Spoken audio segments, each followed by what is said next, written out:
এনসিপির তিনটে অপরাধ। নাম্বার 1, সে জুলাইকে কুক্ষিগত করেছে। ঠিক 71-এ মুক্তিযুদ্ধ যেভাবে আওয়ামী লীগ কুক্ষিগত করেছে, এনসিপি জুলাইকে কুক্ষিগত করেছে। মুক্তিযুদ্ধ করেছে সবাই, আপামর, কৃষক, শ্রমিক, জনতা, জনযুদ্ধ। আওয়ামী লীগ এসে বললো আমি যুদ্ধের মালিক, সাথে দিল্লি সংবিধান লিখে দিল দিল্লি, এখানে আর একটা বাকশাল কায়েম করে এটা আওয়ামী লীগের গঠনতন্ত্র তারা বানাই ফেললো। জুলাইকে কুক্ষিগত তারা করেছে। এই জুলাইকে কুক্ষিগত করার কারণে তারা দ্বিতীয় যে কাজটা করেছে, অনেকেই তারা দুর্নীতিগ্রস্ত হয়েছে। দেখেন আমাদের কলিজা ছিঁড়ে যায় এই কথাটা বলতে। আজ থেকে 10 মাস আগে যেই ছেলেটা দেখেছি সারা গায়ে আঘাতের চিহ্ন জুলাইয়ের আন্দোলন করতে গিয়া, সেই সব ছেলে মেয়ে মাত্র 8-10 মাসের মধ্যে কিভাবে কোটি টাকার মালিক হইতে পারে, এই চিন্তা আমাদেরও ঘুম আসে না। 10 মাস তো, আরে রাজনীতি তো আগামী 5 বছরের না, রাজনীতি তো 50 বছরের। কষ্ট করে বসে থাকলে আগামী বাংলাদেশ হয়তো আমাদের, জুলাই যোদ্ধাদের। এখন তারা যে দুর্নীতি করলো, তারা তো এই সরকার পড়ে যাওয়ার সাথে সাথে কেউ যাবে দুবাই, যারা ফ্ল্যাট কিনছে, হাউজিং এ প্রজেক্ট করছে, ওইখানে ব্যবসা কিনছে, কেউ যাবে বিদেশ, যারা মাস্টারমাইন্ড হইছে।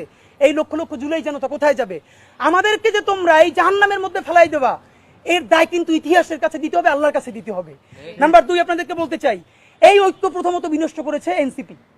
এই যে জুলাইয়ের বৃহত্তর ঐক্য, কত মানে মনে করে ফেসবুক একটা আছে, আগেও বলছিলাম যে ফেসবুক অ্যাকাউন্ট সব ডক্টর ইউনূসের কাছে জমা থাকবে। মন চাইলে এই পোস্ট দেয়, আধা ঘন্টা পর ডিলিট দেয়, এরপর 3 ঘন্টা পরে হিসাবে দুঃখ প্রকাশ করে। ভাই এটা কি বাচ্চা কাচ্চাদের ওই হান্ডি পাতিল খেলা, যে ঠিক আছে খেলবো না, হারেই ফেরত দাও, একটু পরে এসে আবার ঠিক আছে খেলা শুরু করি? বাবা তুমি যদি ইমোশনাল হও, তোমার যদি কবি সাহিত্যিক আর্টিস্টিক সেন্সটা বেশি থাকে, তুমি যদি অভিমানী বালক হও, তাহলে তুমি নাটক করবা, সিনেমা করবা, থিয়েটার করবা, আর্ট কালচার করবা। তোমার উপদেষ্টা হওয়ার মতো সিরিয়াস দায়িত্ব কে নিতে বলছে? আমরা যখন এটা সমালোচনা করলাম, তাদের ভাই বন্ধুরা আমাদেরকে কিয়ামত কইরে সমালোচনা করলো। তখন বললাম ভাই তিনি বিদেশ চলে যাবেন, যেই সব ছেলে মেয়েরা তোমরা দেশে আসো, তোমরা দেশে থাকবা, তোমাদেরকে মানুষ ভালোবাসে।